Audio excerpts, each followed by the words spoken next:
Pasukan Islam itu meninggalkan Tabuk dengan membawa kemenangan. Jadi menang pada perang Tabuk, umat Islam menang ya, tanpa mengalami tekanan sedikit pun dari pihak musuh. Dalam perjalanan pulang ke Madinah dan saat melewati sebuah jalan berbukit, ada 12 orang dari golongan munafik yang ingin menyerang Nabi. Ketika Rasulullah melewati jalan perbukitan bersama Ammar yang menuntun tali kendali unta dan Huzaifah bin Al-Yaman yang berjalan di depannya. Jadi ada itu Rasulullah yang jatuh unta yang lain itu. Iya, namanya orang kesayangan kayak adek, disayang Umi pengennya adek itu apa nggak capek, makanya dulu digendong terus ya. Sementara Rasulullah iya disayang, iya maksud kan gendong. ya. Sementara orang-orang berada di tengah lembah. Kesempatan ini tidak disia-siakan oleh orang munafik. Saat beliau dan dua sahabat tadi sedang berjalan, tiba-tiba mereka bertiga mendengar suara ramai di arah belakang mereka. Orang munafik itu berusaha untuk mencari cara supaya yang terjadi di belakang Rasulullah tadi dan dua sahabatnya tadi itu ditutupi ya, supaya tidak ketahuan dengan menutupi wajah mereka. Jadi berusaha untuk menyamar ya, jangan sampai Rasulullah tahu dengan orang-orang munafik itu. Lalu beliau mengutus Huzaifah untuk mengejar mereka hingga Huzaifah tadi bisa memukul unta orang munafik dengan tongkat yang dibawanya. Mereka semakin ketakutan. Orang-orang itu tadi, yang munafik tadi, lari, kemudian bergabung dengan inti pasukan orang-orang munafik yang ingin mencelakakan Rasulullah. Lalu Huzaifah pun mengabarkan nama-nama orang itu kepada Rasulullah dan apa yang ingin mereka lakukan. Nah, dengan peristiwa ini Huzaifah dijuluki orang yang memegang rahasia Rasulullah. Allah berfirman dalam surat At-Taubah ayat 74, "Wa hammu bima lam yanalu." Dan mereka menginginkan apa yang tidak mereka capai. Ketika tanda-tanda daerah Madinah sudah tampak dari kejauhan, jadi kelihatan sudah nampak dari kejauhan, oh itu Madinah gitu ya. Rasulullah bersabda, itu adalah gunung Uhud.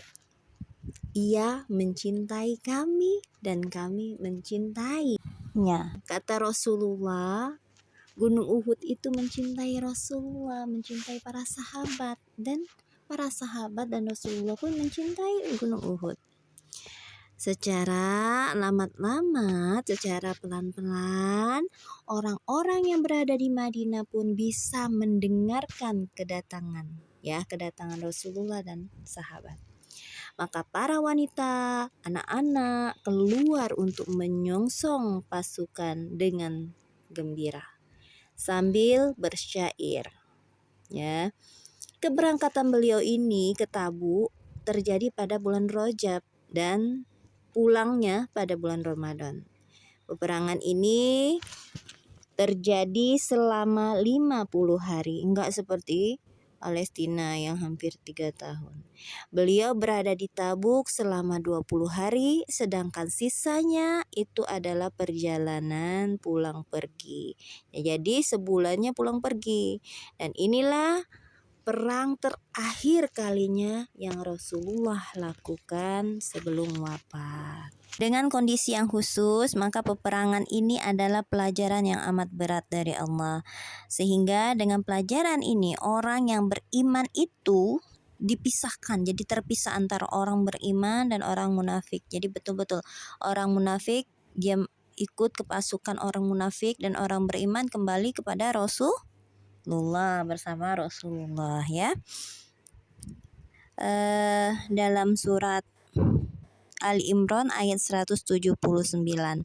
Ma kana Allahu liyazzaral mu'minina ala ma antum alaihi hatta yamizal khabitha minat thayyib. Allah sekali-kali tidak akan membiarkan orang yang beriman dalam keadaan kalian ini sekarang ini sehingga dia menyisihkan yang buruk, yang munafik dengan yang baik atau mukmin.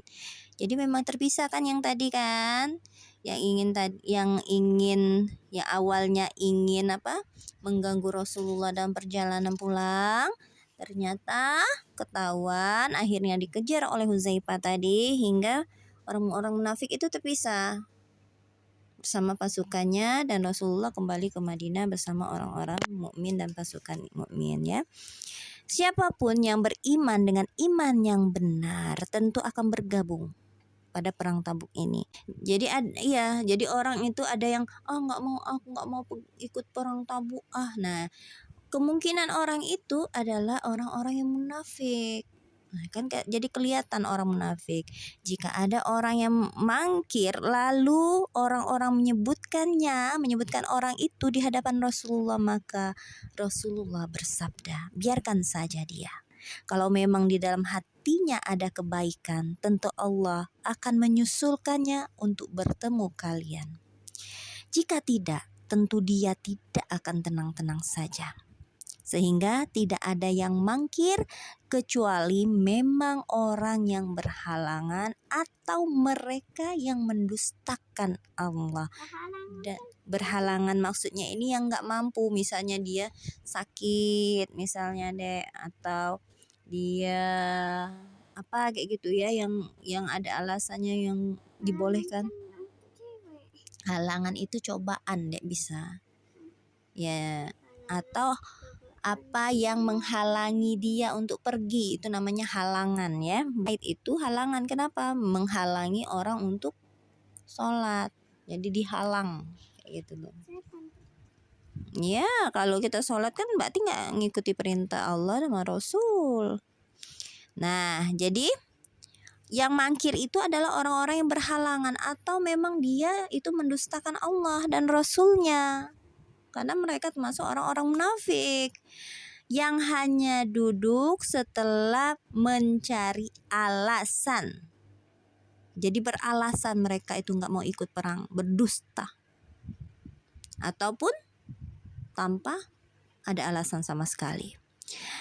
Nah, di sana memang ada 3 orang dari orang mukmin yang lurus yang mangkir. Jadi ada 3 orang muslim yang tidak ikut berperang, dia mangkir karena alasan yang dibenarkan. Maka kemudian inilah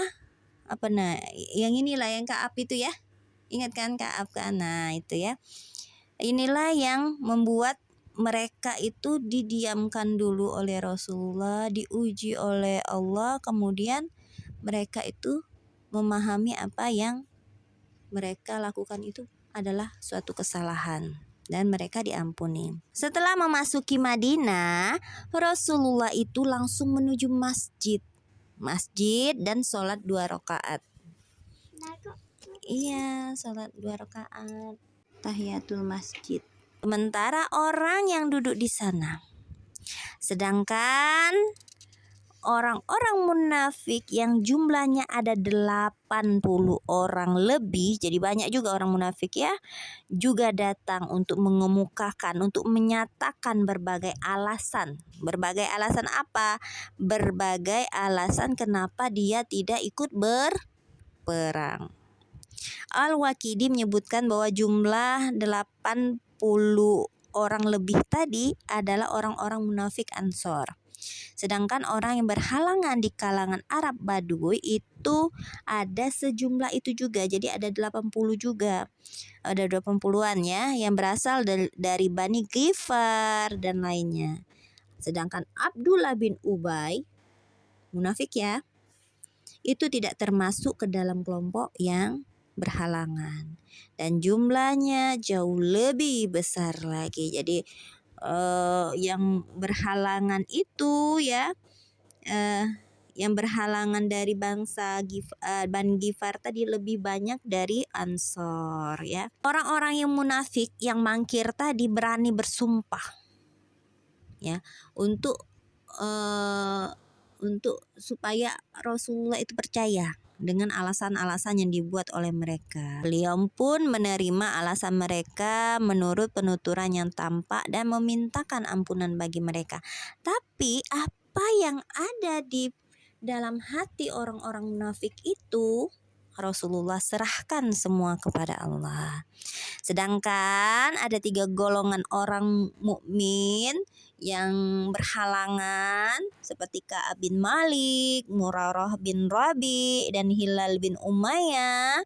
Mereka berkata apa adanya dan mereka tidak ikut dalam perperangan. Ya, jadi mereka itu mengatakan alasannya nggak ikut ya. Dan sebagai hukumannya Rasulullah melarang para sahabat berbicara kepada Ka'ab, kepada Murarah bin Rabi dan Hilal tadi ya. Iya, nggak boleh, itu salah satu bentuk hukuman. Kayak adek kalau Umi lagi ngelihat adek kayak gitu nggak baik, Umi nggak negur adek. Umi diemin aja. Itu salah satu bentuk Umi tidak suka atau Umi marah dengan perbuatan yang adek lakukan. Perbuatan yang adek lakukan, tapi adeknya Umi nggak marah. Kayak gitu ya, perbuatannya yang buruk ya. Rasulullah melarang. Jadi dilarang untuk berbicara dengan Ka'ab, Hilal, dengan Murarah tadi. Mereka harus dikucilkan. Nah, ya. Dikucilkan tuh didiemin. Kalau misalnya dia di tengah-tengah kita, dia nggak diajak bicara. Kalaupun ada kegiatan, dia nggak diikutkan kayak gitu. Kalau ada pengajian, dia nggak ikut kayak gitu. Iya, misalnya kan ada pengajian cowok. Nah iyalah. Nah jadi orang-orang tadi yang 3 tadi merasa padahal bumi ini luas, tapi perasaannya kok sempit sekali ya. Karena dia nggak ada temen, kan nggak enak kan kalau nggak ada temen kan. Nah kayak gitulah perasaannya. Mereka merasa tertekan dan mereka pun harus dijauhi oleh istri dan anak-anak selama 40 hari ya. Jadi iya lama hingga pengucilan itu terjadi 50 hari. 50 hari dikucilkan. Lalu turunlah ayat ampunan dari Allah. Wa 'alal salasatil ladzina khulifu hatta idza dhaqat 'alaihimul ardu bima rahubat wa dhaqat 'alaihim anfusuhum wa dhannu alla malja'a minallahi illa ilaih. Tsumma taba 'alaihim liyatubu innallaha huwa tawwabur rahim. Dan terhadap 3 orang yang ditangguhkan penerimaan taubat mereka hingga bila bumi telah menjadi sempit bagi mereka, padahal bumi itu luas dan jiwa mereka pun telah sempit pula terasa oleh mereka. Serta mereka telah mengetahui bahwa tidak ada tempat lari dari siksa Allah melainkan kepadanya saja. Kemudian Allah menerima taubat mereka agar mereka tetap dalam taubatnya. Sesungguhnya Allah Maha Penerima Taubat lagi Maha Penyayang. Surat At-Taubah ayat 108. Dengan turunnya surat At-Taubah ayat 118 ini itu memberikan berita gembira kepada orang-orang muslim, termasuk 3 orang tadi ya, 3 orang yang dikucilkan tadi. Nah, mereka gembira lalu mereka pun bersedekah karena mereka merasa senang. Sedangkan orang yang tidak berangkat karena memang ada halangan, maka Allah berfirman. Jadi boleh tidak ikut berperang tapi ada halangan, ada sebabnya. Sebabnya itu yang memang betul-betul penting, yang betul-betul nggak bisa ditinggalin. Nah ini ya. Laisa 'ala du'afa'i wala 'alal marada wala 'alal ladzina la yajiduna ma yunfiqun harajun idza nasahu lillahi wa rasulih. tiada dosa lantaran tidak pergi berjihad atas orang-orang yang lemah. Nah, jadi dia sakit. Sakitnya itu tidak bisa tidak. Iya, bisa jadi dia tidak bisa bergerak. Kalau dia dia ikut berjihad, dia nambah sakit, maka boleh ya. Atas orang-orang yang sakit dan atas orang-orang yang tidak memperoleh apa yang akan mereka nafkahkan, atau dia punya keluarga, nggak ada yang cari makan kecuali dia, nah boleh. Apabila mereka berlaku ikhlas kepada Allah dan Rasul-Nya. Surat At-Taubah ayat 91.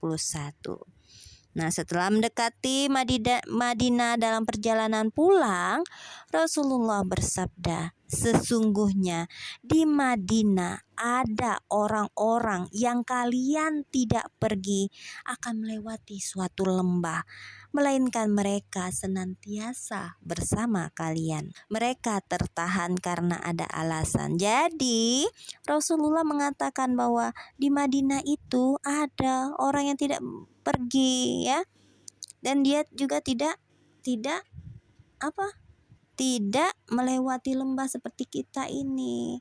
Karena apa? Karena mereka tertahan karena sakitnya ini kayak tadi. Mereka bertanya, "Wahai Rasulullah, sementara mereka tetap di Madinah?" "Mereka tetap di Madinah," jawab beliau. Peperangan ini membuat citra atau nama orang-orang muslim ya mendapatkan kedudukan di Jazirah Arab. Kini orang mulai sadar bahwa tidak ada satu kekuatan yang ada di Jazirah Arab itu mampu bertahan kecuali kekuatan Islam. Sisa-sisa harapan dan angan itu masih ada di dalam hati orang munafik dan jahiliyah. Tapi itu mulai sirna. Sebelumnya mereka berharap bahwa pasukan Romawi itu bisa menghabisi pasukan Muslim. Namun yang terjadi apa? Mereka cuma pasrah.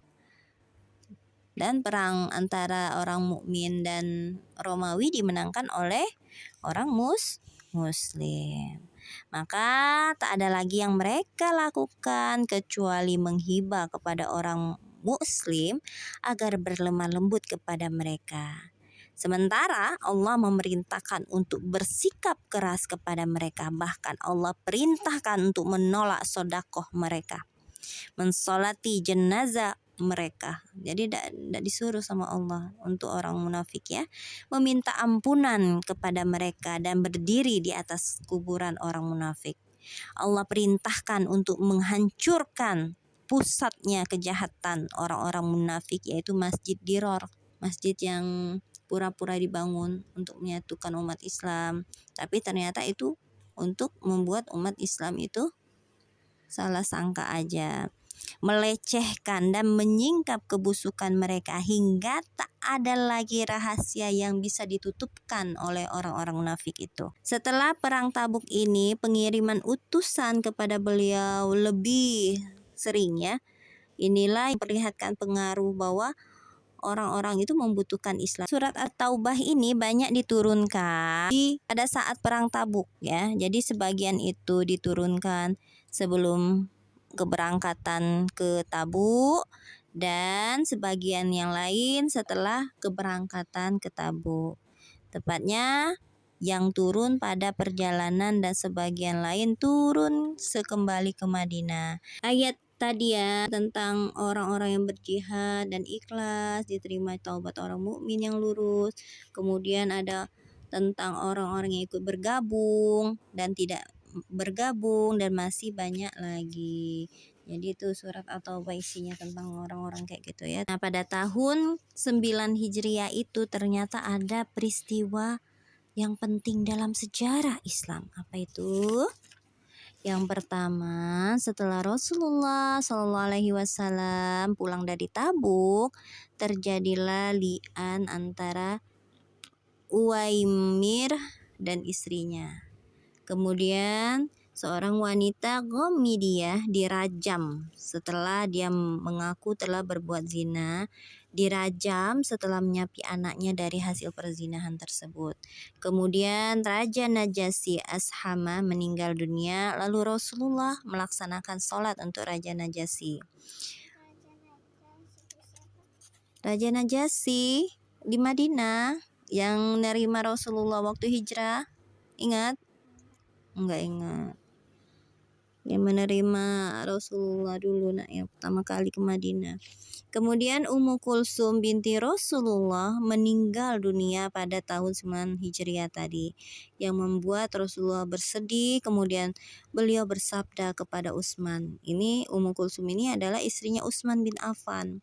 Andai kata aku masih mempunyai putri yang ketiga, tentu akan kunikahkan ia denganmu. Saking menyukai Utsman ya. Jadi kalau bisa nggak terputus sampai anaknya Rasulullah Ummu Kulsum meninggal aja gitu ya. Kemudian pemimpin orang munafik yaitu Abdullah bin Ubay bin Salul meninggal setelah Rasulullah pulang dari Tabuk. Beliau pun memintakan ampunan baginya dan mensolati jenazahnya setelah Umar bin Khattab berusaha menghalangi beliau untuk mensolatinya. Setelah itu turun ayat yang membenarkan sikap Umar bin Khattab. Jadi orang munafik itu tidak kalau tahu kemunafikannya terus dia sangat benci sama Islam, udah ndak usah disolatin.